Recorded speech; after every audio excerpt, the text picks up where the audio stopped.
drafting. So, duha kayo matubasa. Okay. Time of the drafting.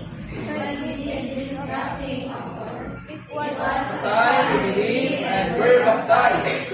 Romans 6:3 says, "All are you doing that the family of being baptized in Christ Jesus have been baptized into His death."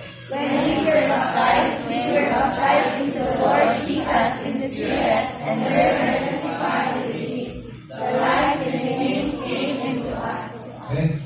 So, mo din siya ang panahon nga nausap o na drafta sa atong Ginoo mga igsoon. Sa lihang ituo tao, nilawat sa atong Ginoo, tanan sa mga nagian sa atong Ginoo, nagian sa nato mga igsoon.